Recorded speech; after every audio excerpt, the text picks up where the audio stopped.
capítulo 12 da carta do apóstolo São Paulo aos Romanos. Eu gostaria de pregar nesta manhã o tema Como conhecer e experimentar a vontade de Deus, que é boa, perfeita e agradável. O maior propósito de Deus é que nós descobramos o que Ele tem para nós e que nós ajustemos as nossas vidas ao seu propósito, porque esta é a maneira que Ele tem de nos abençoar e de nos fazer mais do que vencedores. Então, o propósito de Deus é conduzir a nossa vida pelos caminhos vitoriosos da sua graça. E Ele indica um passo a passo que devemos seguir. É esta passagem quando o apóstolo São Paulo diz assim: rogo-vos, pois, meus irmãos, pelas misericórdias de Deus, que apresenteis os vossos corpos a Deus como um sacrifício vivo, santo e agradável a Deus. E isto é o vosso culto racional.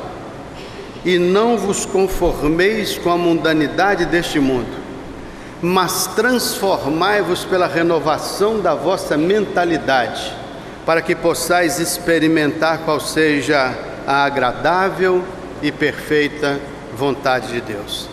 Para experimentar a vontade de Deus, Paulo indica um caminho. Para conviver com esse projeto de Deus, Paulo nos indica um caminho. E eu vou compartilhar esse caminho com os irmãos nesta manhã. O primeiro ponto é quando Paulo olha para os romanos e diz assim: rogo-vos, pois, meus irmãos, pela compaixão e misericórdia de Deus, que vocês apresentem os seus corpos a Deus, como se fosse um sacrifício vivo, santo e agradável a Deus. Isso é o seu culto inteligente. Paulo usa a expressão logicus latreia, culto lógico, culto inteligente. Rogo-vos, pois, meus irmãos da Igreja Batista Emanuel, que apresenteis os vossos corpos a Deus, como um sacrifício vivo, santo e agradável a Deus. Isto é o seu culto inteligente, o seu culto racional, o seu culto lógico.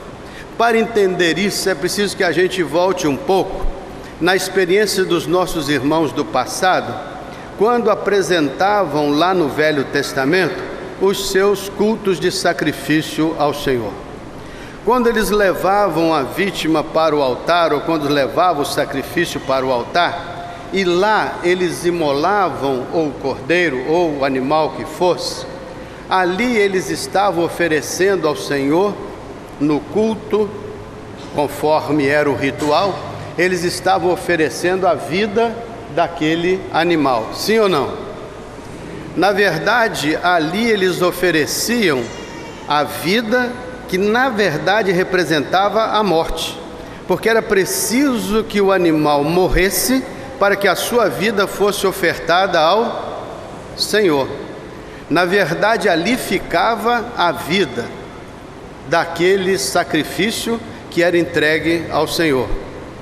Paulo olha para esta figura e diz: eu rogo aos irmãos que apresentem os seus corpos a Deus como se fosse um sacrifício vivo, santo e agradável a Deus. Lá o que se ofertava a Deus era a morte do animal. Aqui Paulo diz que nós temos que apresentar os nossos corpos a Deus como um sacrifício, semelhante àquele, porém não um sacrifício de morte no sentido literal do termo, mas um sacrifício vivo. Como é que eu devo entender isso?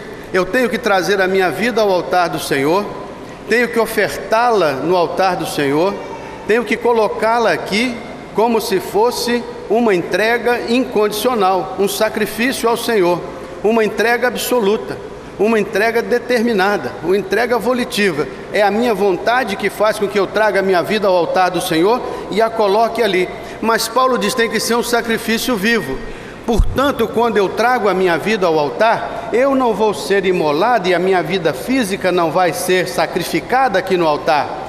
O que vai acontecer comigo? Quando eu trago a minha vida ao altar do Senhor, é como se eu revivesse aquela passagem de Paulo que diz assim: já estou crucificado com Cristo e vivo, não mais eu, mas Cristo vive em mim. E a vida que agora vivo na carne, vivo na fé do Filho de Deus, que me amou e por mim se entregou. Então eu estou crucificado com Cristo. No momento que eu trago a minha vida ao altar, eu trago a minha vida como sacrifício de entrega determinado ao Senhor. Mas eu continuo vivo, porque a minha entrega é um sacrifício vivo. Então como que eu vou entender o fato de trazer a minha vida, entregá-la incondicionalmente no altar e ainda continuo vivo, com a possibilidade de decidir, de escolher e de fazer o que na minha decisão pessoal eu quiser fazer? Então Paulo vai dizer o seguinte: você traz a sua vida ao altar e oferece no altar do Senhor. Quando eu ofereço a minha vida no altar de Deus, a quem ela passa a pertencer? Ela passa a pertencer a Deus. E o que Deus faz com a minha vida quando eu a ofereço em sacrifício vivo no seu altar? Ele pega a minha vida, lá no céu tem um departamento de vidas, e ele arquiva essa vida lá numa determinada estante, e diz: agora você se anula completamente aqui na terra, porque a sua vida está oferecida, eu a recebi, ela é minha, eu vou arquivá-la num departamento de vidas lá do céu. É assim que ele faz? O que ele faz? Ele diz: você trouxe a sua vida no altar, você colocou a sua vida aqui, essa vida pertence a quem agora? A você ou a Deus? Ela pertence a Deus porque você decididamente a entregou a Ele, sim ou não? Você fez a sua oferta, você não foi obrigado a trazer a sua vida ao altar, mas no momento que você decididamente, pela sua razão lógica, pela sua consciência livre e soberana, por um ato da sua vontade, você decidiu entregar a sua vida ao Senhor, ela pertence ao Senhor porque você a ofertou ao Senhor. Sabe o que ele faz? Ele disse: essa vida é minha, ela me pertence, você trouxe a sua vida ao altar, eu recebo a sua vida, eu aceito a sua oferta, eu recebo a sua entrega. Agora eu vou pegar esta vida que é minha e vou devolvê-la a você. Eu vou deixá-la com você e vou dizer a você que você tem que administrá-la em meu nome. Por isso que ela vai ser santificada a mim. A sua vida é santa ao Senhor, é separada para o Senhor, é separada com uma utilização especial do Senhor. No momento em que o Senhor pega a minha vida e me devolve e diz assim: agora você vai administrá-la em meu nome, agora você vai vivê-la segundo a minha vontade, o meu propósito, porque essa vida é minha e eu a deixo com você para que você a viva em meu nome, glorifique o meu nome, e através desta vida você engrandeça o meu nome na terra onde você existir, onde você viver. Isto é certo ou errado? A vida não é do Senhor? Você passa a ser mordomo de uma vida que pertence ao Senhor e que Ele deixou sob a sua guarda. Você então é mordomo desta vida que pertence ao Senhor e que Ele lhe deu para viver. Você então passa a ser servo do Deus Altíssimo. Você é servo do Senhor. Você agora está a serviço do Rei. Você agora é servo do Senhor e administra a vida que você mesmo deu ao Senhor e que Ele deixou com a sua responsabilidade. Mas o apóstolo São Paulo diz: esse sacrifício é vivo e ele também é santo. Significa então que quando o Senhor me deixa de volta a vida que eu ofertei no seu altar, quando Ele me dá a vida para que eu a administre em seu nome, Ele diz que eu tenho que viver de maneira santa. E o que significa santo? O que significa santo? Separado, né? Se fosse assim era bem fácil. Então a pessoa que é divorciada é santa, porque é separada, né? Uma pessoa que não pode ocupar um determinado lugar, não pode entrar, está separada, é santo. Não. Santo não é o que é separado. Santo é o que é separado para uso especial de Deus. Santo é aquilo que é singular para Deus. É aquilo que está nas mãos de Deus e Deus pode se utilizar daquilo de maneira especial. Esse lugar aqui se chama santuário, por quê? Porque é um lugar separado para uso especial de Deus. Se não fosse um lugar especial para uso de Deus, poderia ser um lugar de boate, de festa, de qualquer outro tipo de reunião, um salão de reuniões de qualquer natureza. Mas quando nós consagramos este lugar ao Senhor, nós o chamamos de um lugar santo, porque ele foi separado para uso especial de Deus.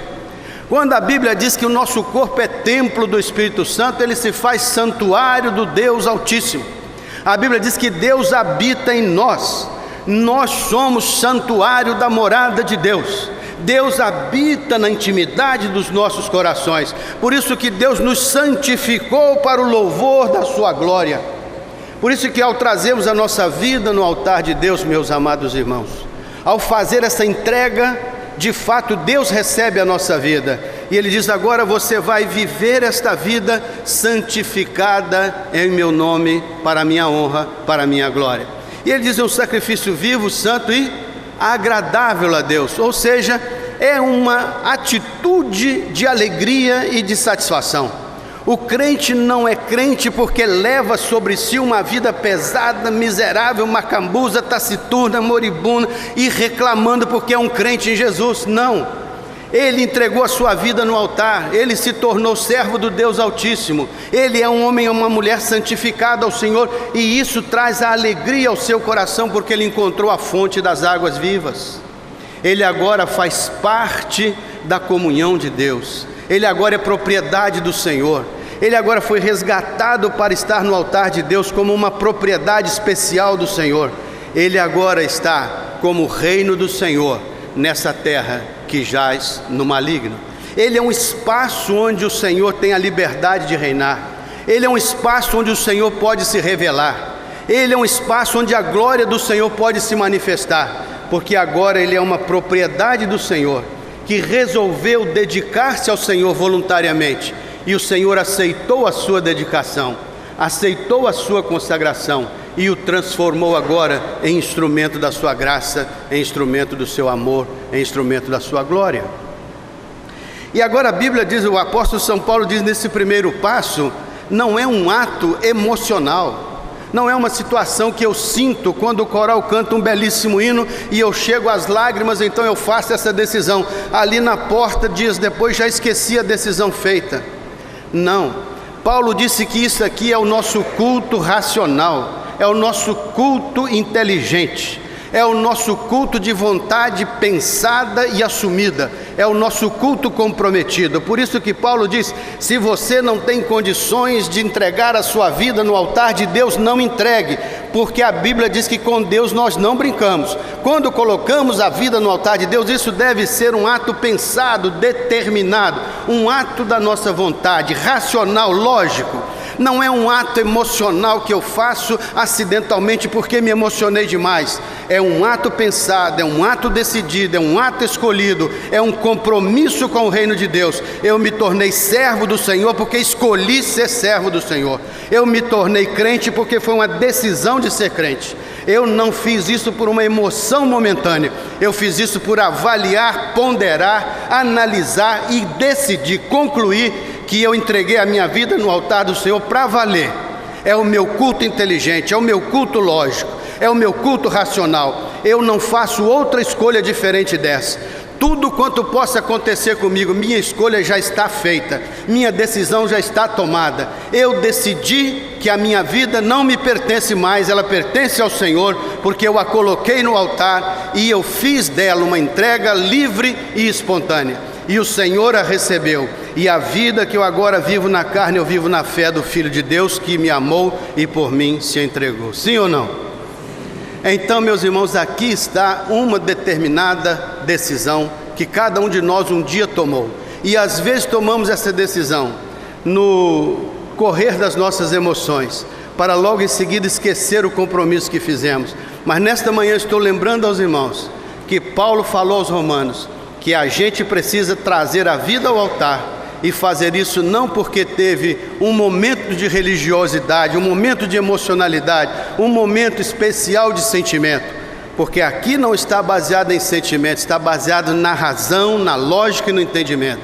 Eu sou crente porque decidi ser crente, por cima de pau e de pedra eu sou crente, crente em Jesus porque entreguei minha vida para Ele, e Ele recebeu a minha vida, e Ele me devolveu a vida para que eu a vivesse em seu nome, para a sua honra e para a sua glória. De modo que eu não posso mais viver a vida do modo como eu gostaria ou quereria, se eu estivesse vivendo do ponto de vista deste mundo e deste tempo.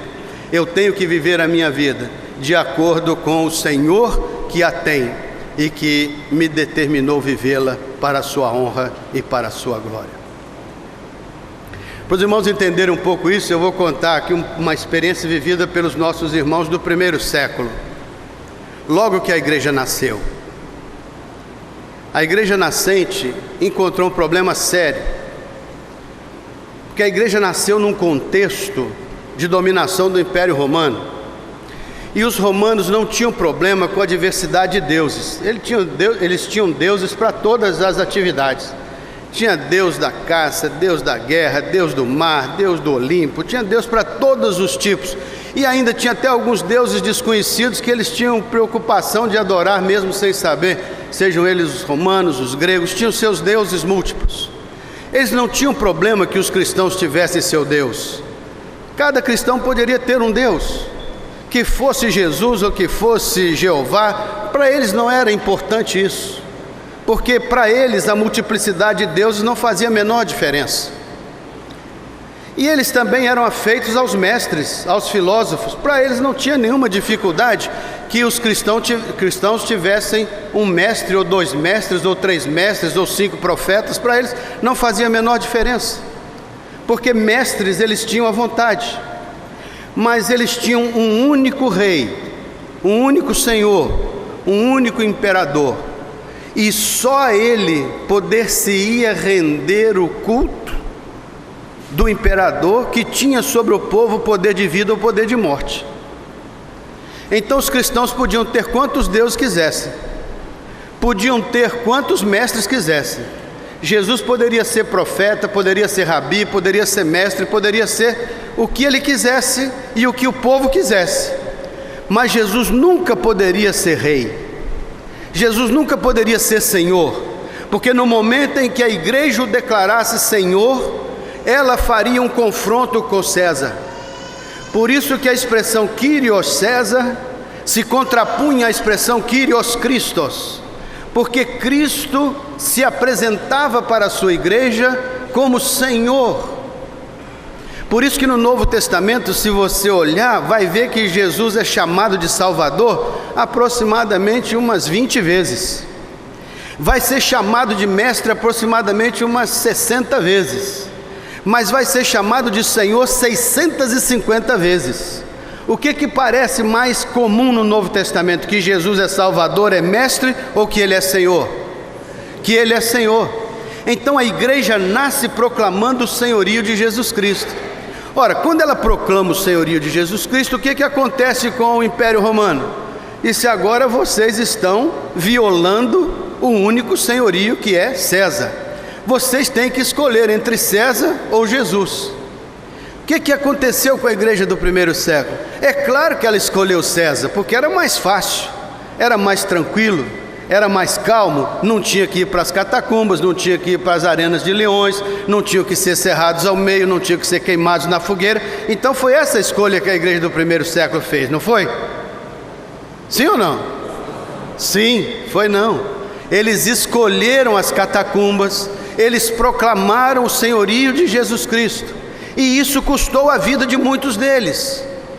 Só que desde esses 20 séculos passados, a palavra Senhor foi perdendo o seu conteúdo semântico, foi perdendo a sua significação.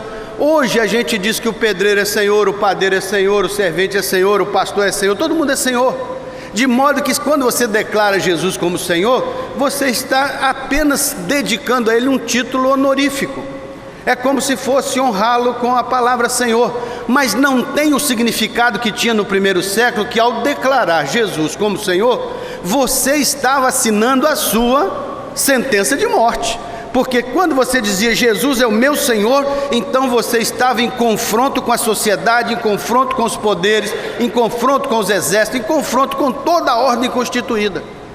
Assim é que hoje nós declaramos Jesus como nosso Senhor, mas nós não temos a consciência do que isso significava quando Ele foi declarado Senhor no Novo Testamento.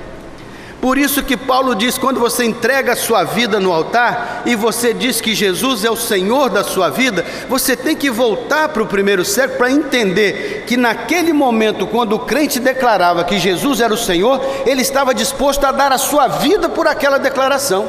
Ele estava disposto a assumir o compromisso daquela entrega.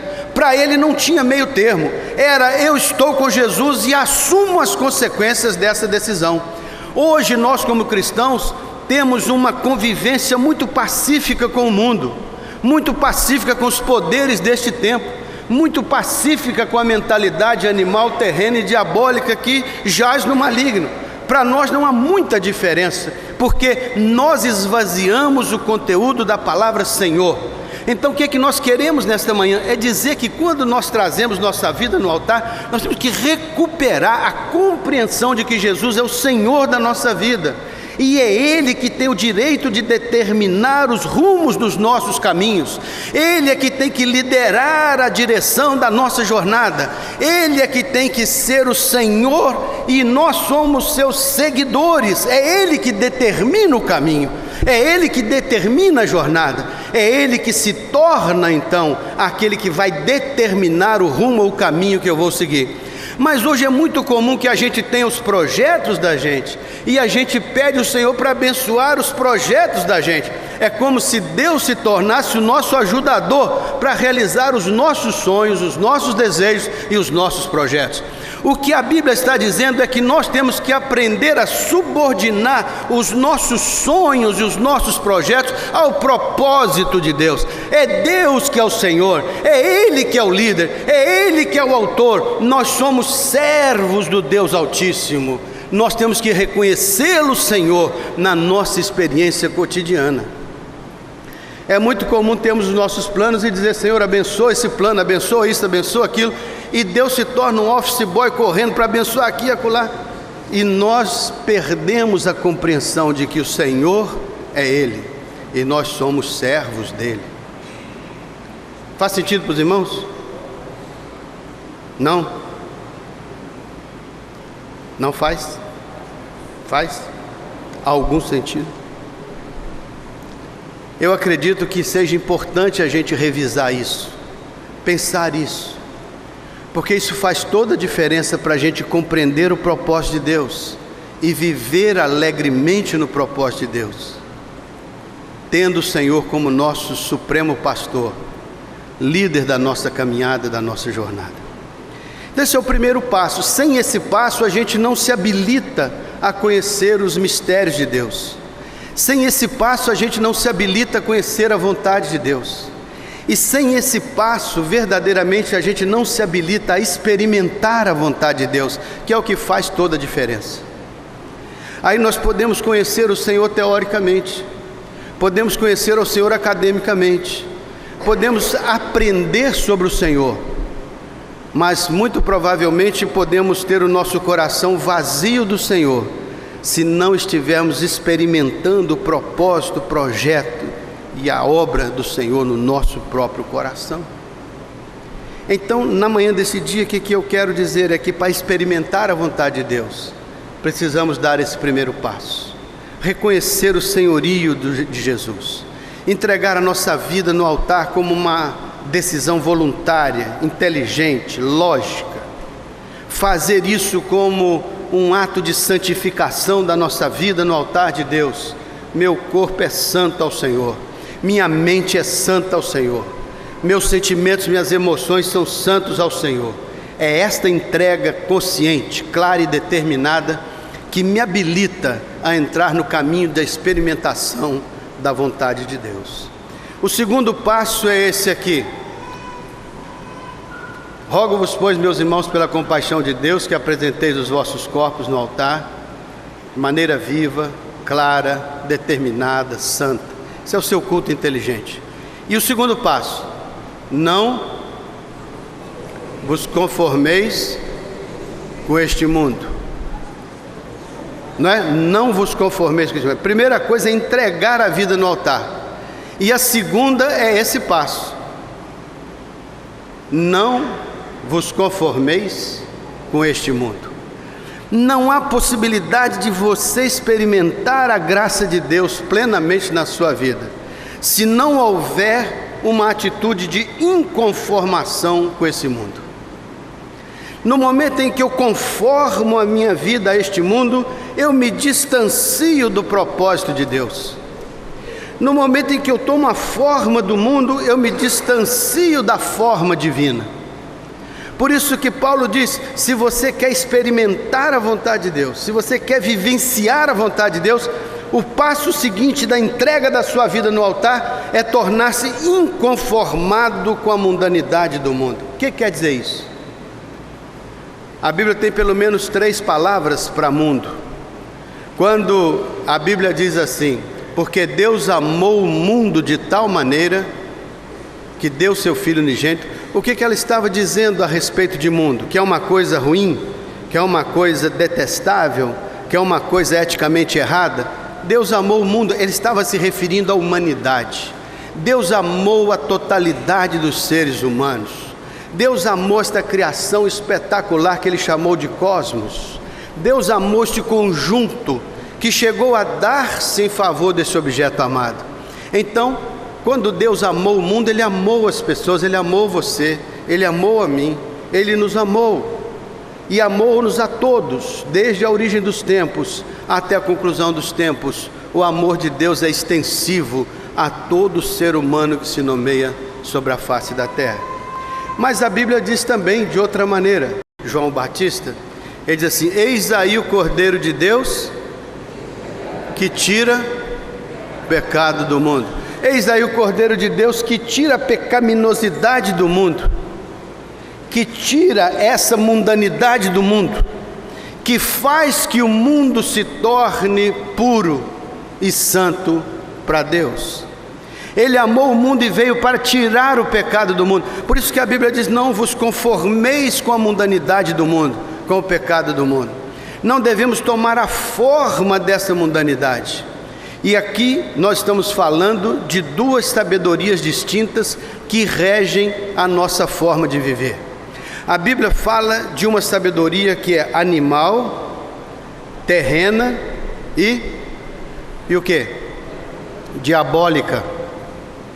Então existe uma sabedoria animal, terrena e diabólica. E onde que essa sabedoria está?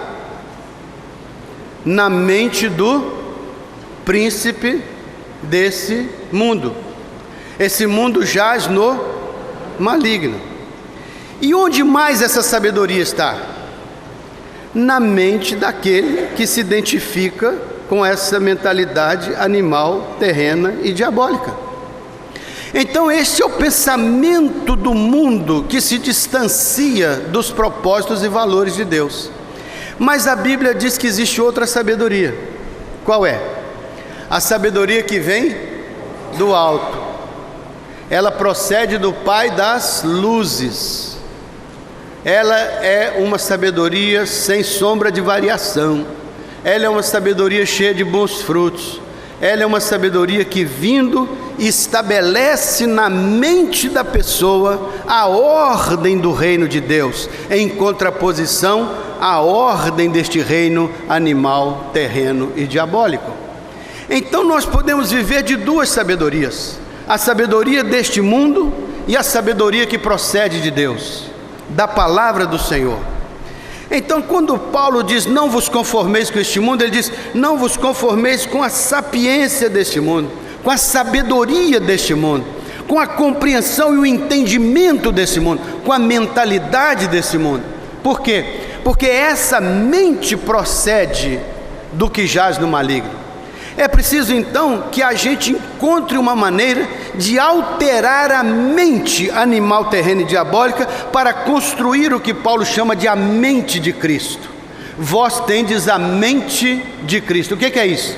É a mentalidade de Cristo, é a mentalidade da palavra do Senhor. Por isso que Jesus disse assim: vinde a mim todos vós que estáis cansados, oprimidos, sobrecarregados, e eu vos tomai sobre vós o meu jugo, que é suave, leve, não é? E depois o que ele diz? E aprendei de mim, que sou manso e humilde. E o que vai acontecer? E encontrareis descanso para as vossas almas. Aprendei de mim e encontrareis descanso. Ou seja, existe um aprendizado que procede de Jesus e que produz o descanso, a segurança e a estabilidade. Logo existe uma mente de Cristo, que uma vez implantada na nossa mente, nos faz experimentar o propósito de Deus, que é bom, perfeito e agradável, e que nos faz vivenciar esta perfeição de Deus na nossa experiência particular. Então não vos conformeis com este mundo, não aceitar a mundanidade deste mundo, porque quando o crente fica indeciso sobre a sua vida no altar e a sua vida no mundo, ele cria uma lacuna complicada e ele não consegue estabelecer uma unidade, então ele se desintegra, ou seja, não é um crente íntegro, inteiro. Para ser um crente inteiro, ele precisa tomar uma decisão. Para ser um crente pleno, ele precisa ter uma convicção. Para ser um crente completo nas mãos de Deus, ele tem que fazer uma atitude de encontro, de entrega e de determinada decisão. Por quê? Porque se eu vou para o altar de Deus no domingo pela manhã e coloco a minha vida ali, mas se na segunda-feira lá fora eu deixo que a minha mente seja governada por uma mentalidade mundana, animal, terrena e diabólica, eu fico uma pessoa dividida, e Jesus diz: toda casa dividida contra si mesma não subsiste. Por isso que o cristianismo de verdade precisa ser um cristianismo de decisão, de atitude, de compromisso, de entrega, porque se não acontecer isso conosco, nós seremos aos domingos crentes dedicados na escola dominical, mas pode ser que durante a semana estejamos distantes daqueles valores e princípios que norteiam o reino de Deus. Não é preciso que haja essa entrega dioturna, incansável, determinada, para que a minha vida espiritual seja íntegra, inteira, e qualquer que seja a situação em que eu esteja vivendo, eu estou inconformado com este mundo e conformado com o propósito de Deus, que é bom, perfeito e agradável. Então essa segunda característica aí: não vos conformeis com a mundanidade deste mundo, não vos conformeis com o que este mundo propõe, porque este mundo não está, de certo modo, liderado pela mente de Cristo. Esta ordem natural que jaz no maligno precisa ser invadida por uma outra ordem, que é a mente de Cristo, cuja sabedoria vem do alto. Por isso que esta sabedoria vai ser implantada na nossa mente e no nosso coração. Por isso que nós vamos ser sal da terra e luz do mundo, porque Deus quer usar a nossa vida para trazer para dentro dessa mundanidade uma nova ordem, uma nova compreensão, um novo conceito, uma nova maneira de viver. Ele quer trazer para dentro deste mundo que jaz no maligno uma comunidade de fé, o corpo de Cristo, a igreja viva, para ser a mensagem do Senhor no meio de um mundo perverso e corrompido. Nós somos como astros brilhantes no meio de uma geração perversa e corrompida. O propósito de Deus é que nós sejamos a sua mente neste lugar, neste tempo, nesta hora. Por isso é que nós temos que colocar a nossa vida no altar e nos comprometer com o Senhor, porque se não houver esse compromisso, acabaremos nos conformando a este mundo e acabaremos reproduzindo o modelo mundano, quando deveríamos ser reprodutores do modelo divino. Deveríamos ser a mente de Cristo, o corpo de Cristo, o povo escolhido de Deus, com a missão de fazer diferença no mundo em que nós vivemos. Então Paulo vai terminar dizendo assim: rogo-vos, pois, meus irmãos, pela compaixão de Deus, que apresenteis os vossos corpos a Deus, e não vos conformeis com a mundanidade desse mundo. Não se acomode na mundanidade do mundo, mas transformai-vos pela renovação da vossa mente. Aí é uma tarefa humana, é transformar a mente, é repensar os caminhos. E a palavra grega é metanoia, é mudança de mentalidade, é abandonar o caminho anterior, o caminho antigo, o caminho do mundo, e escolher um caminho novo, o caminho do Senhor, o caminho da palavra, o caminho da promessa do Senhor. E isso não é uma situação que acontece por acaso na nossa vida, não é fruto de uma vigília de oração ou de um acidente de percurso espiritual. Isso é fruto de uma permanente busca do entendimento da palavra, da compreensão da mente de Cristo e da prática dessa mente no dia a dia da vida. É assim que a palavra de Deus vai se tornando viva e eficaz, mais penetrante do que qualquer espada de dois gumes, e ela vai lá no interior do nosso coração e nos revira pelo avesso e nos faz entender as intenções do coração. E então esta palavra plantada em nós traz a mentalidade de Cristo para dentro da nossa mente, e nós começamos a discernir espiritualmente o que o Senhor nos tem proposto. Então é a capacidade de discernimento espiritual, é um dom espiritual que Deus nos dá para começarmos a perceber qual é a diferença em nos conformarmos com este mundo e qual é a diferença em experimentarmos a vontade de Deus, que é boa, perfeita e agradável. O projeto de Deus é que nós passemos por essa transformação, por essa modificação, por essa radicalização de pensamento. Temos que então levar a nossa mente a compreender a mente de Cristo e nos ajustarmos à mentalidade de Cristo, para que possamos então, em quarto lugar, experimentar a vontade de Deus. E aí não é mais saber a vontade de Deus, não é mais conhecer teoricamente a vontade de Deus, mas é experimentar na vida a vontade de Deus, é ser um crente autenticamente identificado com o propósito de Deus, é vivenciar no dia a dia o projeto de Deus. E aí você vai ver o que é viver uma vida abençoada, feliz, vitoriosa. Mesmo nas adversidades, ainda o Senhor estará nos guiando em toda a verdade, porque a sua palavra, a sua mente, o seu projeto é a verdade. É preciso então assimilar a mente de Cristo. Lá no céu tem um departamento de cérebros espirituais e carnais, né? Então, quando tem um culto como esse aqui, o Espírito Santo vem e faz, ele leva, tem uma sala ali atrás, abre a cabeça da gente, tira o miolo aqui de dentro, os dois hemisférios, leva para lá e traz do céu um hemisfério novo e bota aqui a mente de Cristo. Aí nós saímos daquela porta ali pensando igual Jesus, não é assim? É desse jeito? Não. O que acontece é que nós temos que tomar a decisão de assimilar a mente de Cristo, a mentalidade do Senhor, e começar a moldar a nossa vida por essa mentalidade. E quanto mais eu trago da mente de Cristo para a minha vida, tanto mais eu expulso a mentalidade animal, terrena e diabólica. Tanto mais o Espírito produz o seu fruto em mim, tanto mais as obras da carne cedem lugar. Porque na verdade a mente de Cristo vai fazendo com que eu tenha o reflexo da personalidade de Cristo.